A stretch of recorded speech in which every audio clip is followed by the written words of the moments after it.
Every sandwich has bread, every burger has a bun, but these warm, golden, smooth steam buns, these are special, reserved for the very best. The Filet-O-Fish. And you can have them too.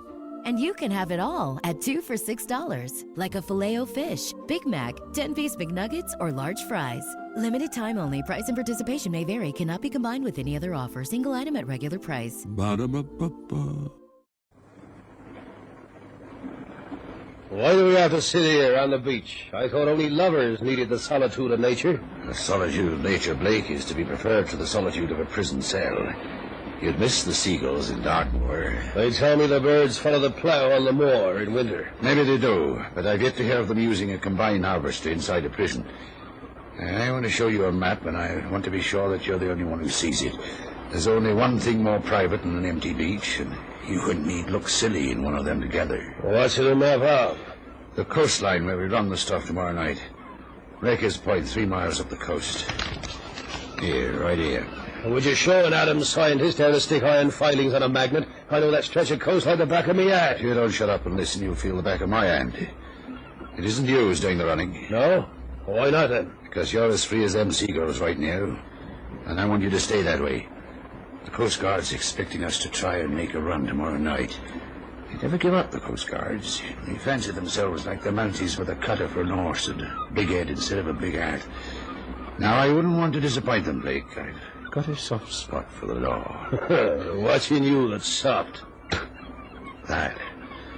Besides, if they nab some poor sucker, then things will be quiet for a bit along this line of the Cornish Coast. You get me? You're a clever one, Wiggs. I'll admit that.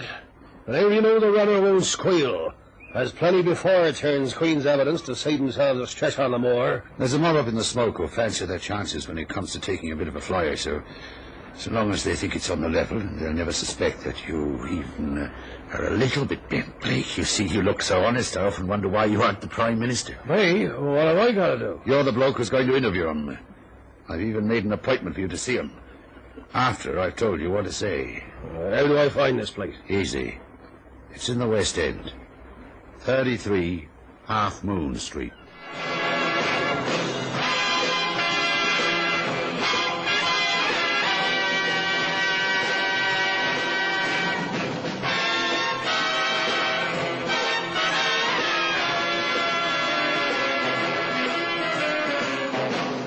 The lively spirit.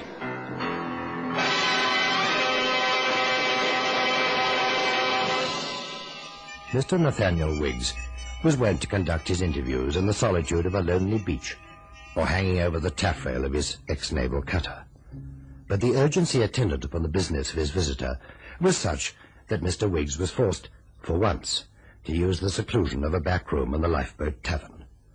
The man was in such contrast to Mr. Wiggs that he might have been described as the exact opposite. Small, delicately boned and well-spoken, he was the antithesis of the heavy, weather-beaten, hard-living Wiggs. It was the small man's vocation, rather than his personality, that gave him the chair in their discussion. Walls have ears, Wiggs. I trust they're well plugged in this room. Governor, I made a rule never to talk business inside any room. But if you haven't the time to take a walk down to the beach, it's Hobson's choice. Old Lenny Lane, who runs this pub, has always been known to keep his mouth shut. That's why he's old Lenny Lane. Then we must hope he continues in that excellent reputation. I would like to meet you one day as old Nathaniel Wiggs. I'll keep my fingers crossed, Governor. It's better than the other kind of cross, Mr. Wiggs. You have a shipment of Jamaican rum arriving tomorrow night. How did you know that? Mr. Wiggs, I don't like being interrupted. Sorry. I am connected with the organization that disposes of your cargo among the immigrants who mostly reside in Notting Hill Gate. However, I haven't come all the way to Cornwall to discuss your smuggling enterprise.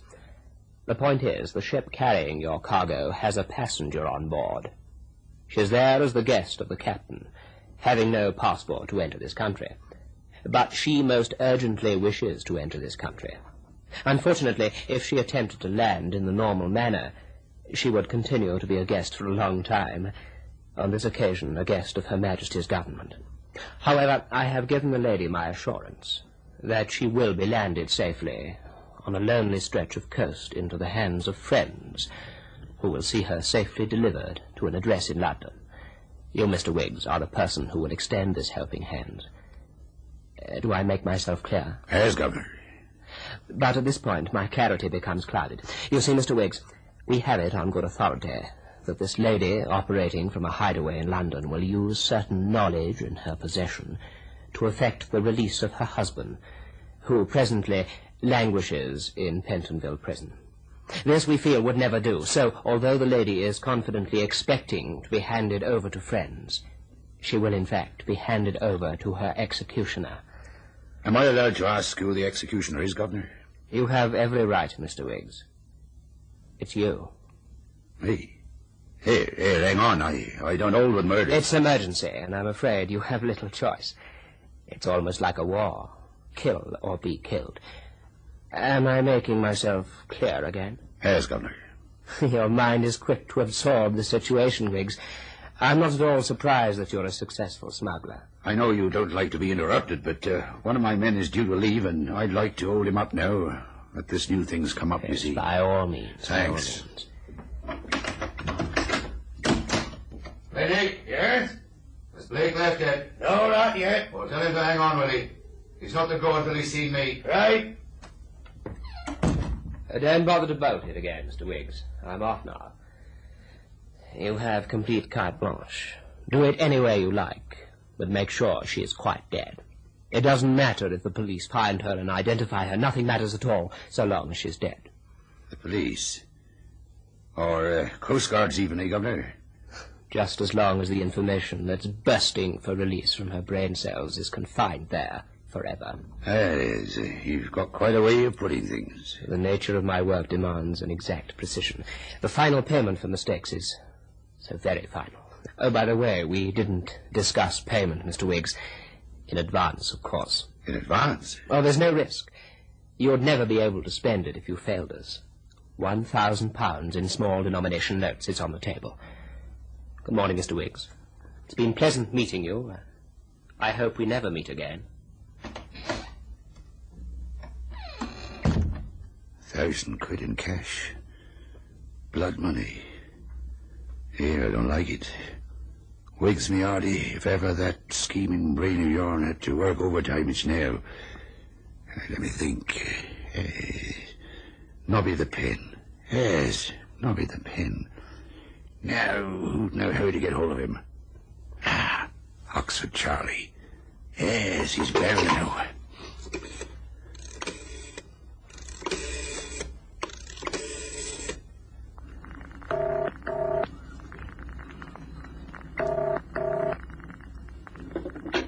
Yes? Oxford. Who's that speaking? Nathaniel Wiggs. Yes, Wiggs. Nobby the pen, I heard he's out of stir, is that right? Correct. I want him to do an urgent job for me. Nobby the pen has retired. It's a pushover for him, Oxford. I just wanted to forge an identity card. Didn't I make it clear? He's retired. It's worth 1,000 quid in cash.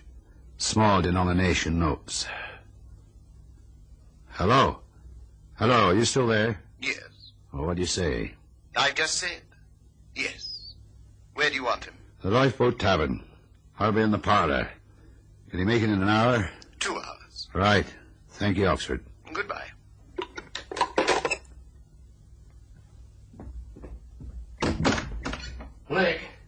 Blake, come here, Willie. We're going to take another walk on the beach.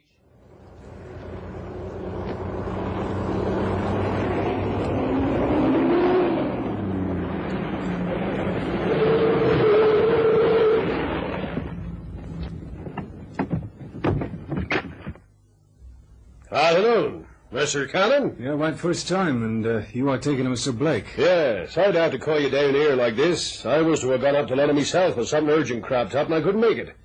Yeah, you made pretty good time. Well, I was lucky, clear roads and a fast car. Very fast. If ever you and me travel together, we'll take the train. You must be hungry. I got lunch organised in the private room upstairs. Shall we go in? Sure. Then we go up the stairs. What's the job all about, anyway? The boss rang my apartment and told me to get down here in a hurry. I didn't have time to ask for any details. He'll tell you when we get inside the private room. Oh, good afternoon. What cheer, Mr. Cannon? Won't you come in? All right, Blake. Wait downstairs. Okay. I suppose this all seems a little mysterious to you, Mr. Cannon. Well, most confidential jobs are. My name is Wiggs, Nathaniel Wiggs. How do you do, Mr. Wiggs? Please sit down. Cigarette?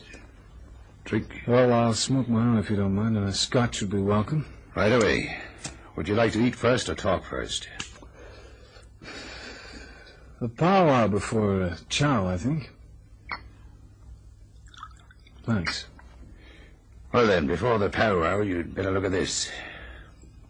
It's my identity card. MI5, the Secret Service. A glamorous name for a mundane job. Mr. Cannon, now that you've seen my credentials, I have to warn you that you'll not be allowed to leave this room until the day after tomorrow, should you not be interested in carrying out the job we've set for you. Security? Yes. Oh, that's okay with me. I was given to understand that you don't mind a job with a little danger tagged onto it. This job is dangerous, and for reasons we won't go into now, it can't be done by one of my own men. You just have to trust me. But, of course, you can turn the job down. Now, I suppose you give me the lowdown first, Mr. Wiggs. All right. That opening guff is part of the regulations. Now we know where we stand. You ready? Shoot.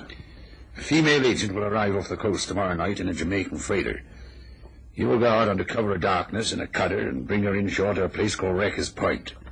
There's a map of the coast for you to study, and you'll have to navigate there first time. Mr. Mason said you could handle any type of craft and had a navigator's ticket. I have, and it's easy. What engine's the cutter powered by? Inboard diesel. It's a Stratton 2-piston. Yeah, I know it.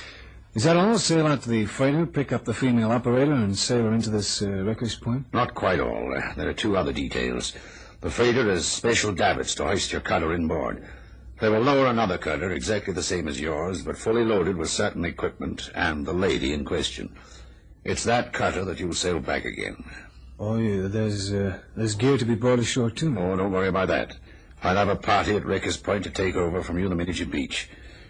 And now, what do you say? Well, sounds great so far. You switch cutters.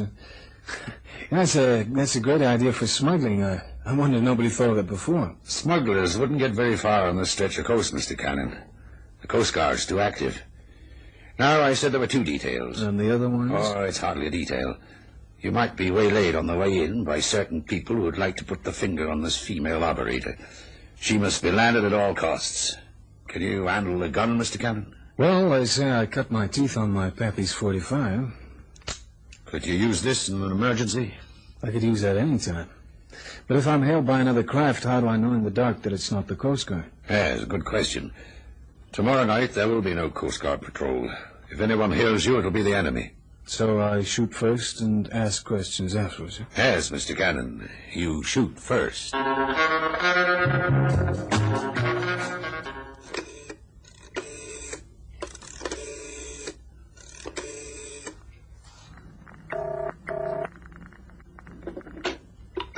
Coast Guard, Cornish Division, Captain Bowker speaking. Coast Guard, this is a tip-off. Tomorrow night, a cutter is making a run towards Wrecker's Point. The contraband Charlie is dangerous and likely to shoot if hailed. Got it? Yes. Who's that speaking? Hello? I got at it to you, Wiggs. You're a genius at getting someone else to do your dirty work. At 23:30 hours, Cannon dropped from the tiny pier into the cutter, and after quickly checking the binnacle and wheel, kicked the engine into life and headed for the open sea. An hour later, he was at the rendezvous, and cautiously circling the black hulk of the freighter that wallowed silent and dark in the swell. He tried to make out her name on the stern, but the lettering had been carefully obscured with engine grease. Effective, he thought, and easily removed before she re-enters the shipping lanes at dawn. A voice hailed him from the darkness, a voice that had obviously been expecting someone else.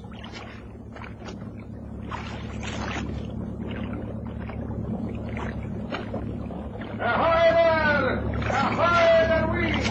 Bring her under the lee bar and cover your mortar!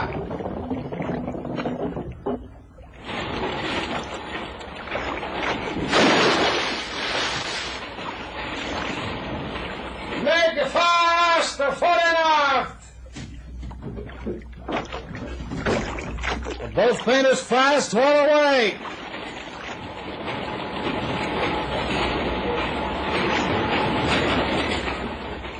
Swing on board. Lorry way. Okay, Weeks, the other cutter's loaded. You any passenger? Get aboard. I want to be back in the REC by daybreak.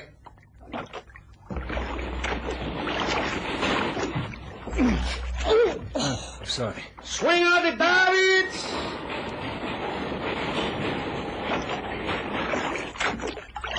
All clear, Weeks. All clear. Lower away. Lower away.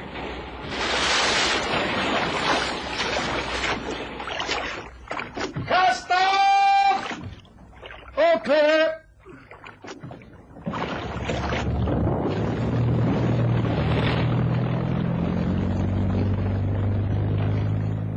Sorry I jumped on your toe back there. It's all right. You cold? No, I'm all right. Where are we going? At the moment, we're headed towards France. France? But I was to be put ashore in England. Yeah, and so you shall be eventually. There may be another craft out looking for us. I want plenty of sea room if we happen to meet it. Say, do you get seasick easy? No, I was all right on the way over. Why do you ask? Well, pretty soon I'm going to cut this motor and drift in the swell. That's bad on the digestive system for poor sailors. Hey, put those cigarettes away. If you strike a match out here, it can be seen for miles. Sorry, I didn't think. Okay, I'm going to cut the motor now.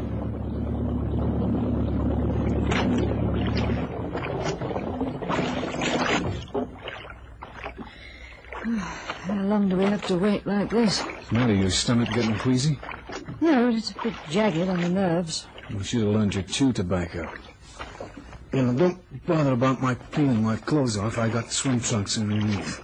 Why are you stripping down to swimming trunks? Well, you see, I figure it this way.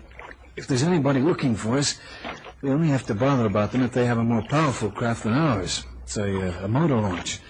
If anybody's out there waiting like us to get a sound of our motor and they don't have a more powerful boat, well, then sooner or later they're going to start up their engine and we'll know where they are. But we might have to wait all night, Mr. Wiggs. Look, my name is not Wiggs. The guy on the boat got it wrong. I'm just deputizing for him. And I'll get you ashore before first light, don't you worry.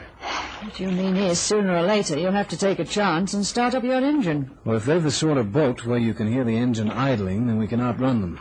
It's only if they're on board a larger craft with deep-seated engines that we couldn't hear idling. In either case, sooner or later, you've got to take a chance. Under the water, you can hear any idling engine. Oh, so that's why you're going to dive into the sea. The only reason.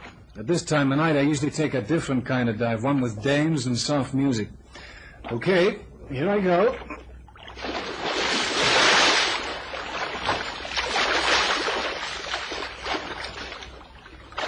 Are you all right? Sure.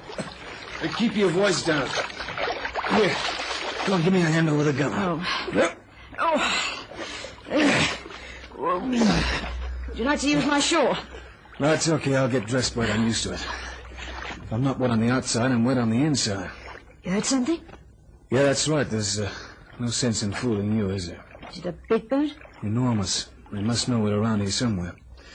My guess is they lost us when I cut the motor. What would you do? Well, I gave this some thought all day yesterday while I was waiting for the assignment to begin. I have with me a little gadget I made up. And first we need something small that'll float.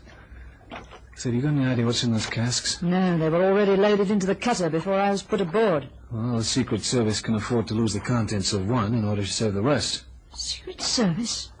Who are you? Well, just a plain ordinary citizen. Keep your shawl on. Now, you give me a hand with this cask. We'll empty the contents into the sea and then ram the bung back home. That way we'll have a nice little seaworthy raft. Only half the liquid? Well, the other half will act as ballast and keep it from rolling over. Now, come on, and don't make too much noise, huh? Enough of the bother. Hey, you smell what I smell? Drum. Boy, Mother, look at me now on the high seas with a mysterious blonde and a cargo of hooch. Home was never like this. Okay, that's enough. The bung back.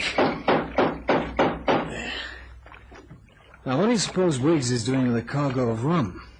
Well, time enough to worry about that later. What are you talking about? Oh, nothing. I always tend to get philosophical when I'm sitting on a keg of grog.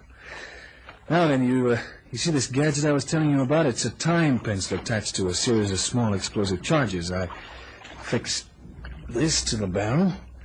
I press the time pencil and let the cask drift towards that boat out there.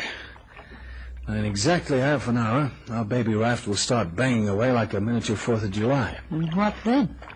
Well then, baby, we shall quickly know whether the occupants of that blacked-out seagoing vessel out there are friend or foe.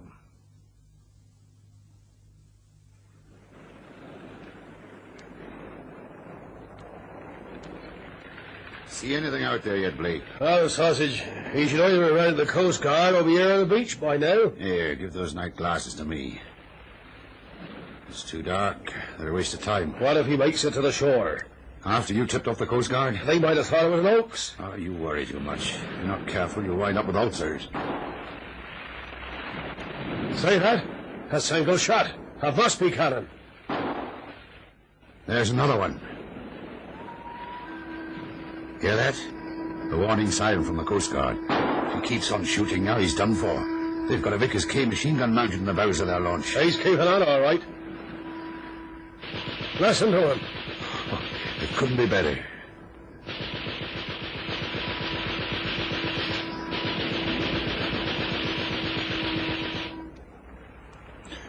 Well, Blake, I reckon nobody could have survived that little lot. Exit Mr. Cannon and the mysterious lady. And the cargo. Come on in. Let's get back to the lifeboat tavern. I'll buy you a drink. I feel like something strong. Blake, you can have anything you want, as long as it's not wrong. There's the beach now, right up ahead. I'll run her in and you can jump ashore. Aren't you coming too? You bet. I've had enough excitement on this old tub for one night. Stand by now, I'm going to cut the motor.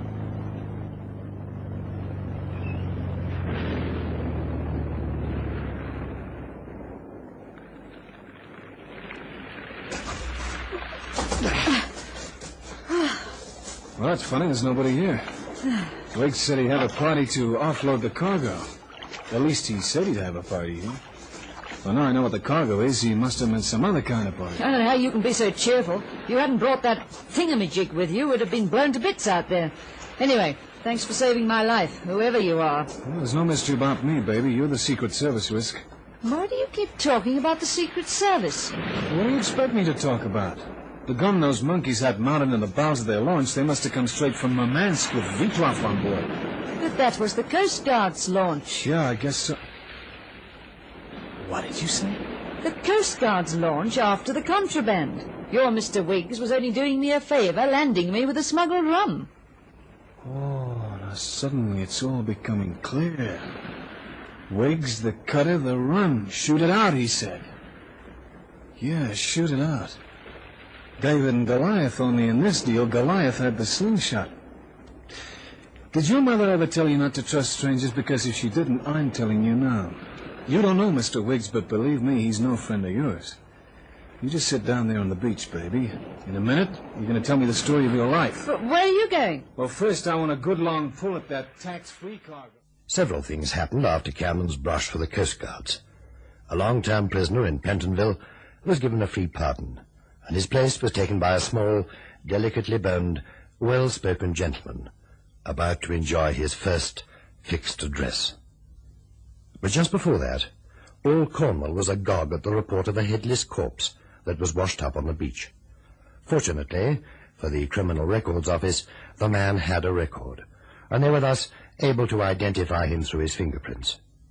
His name was Nathaniel Wiggs.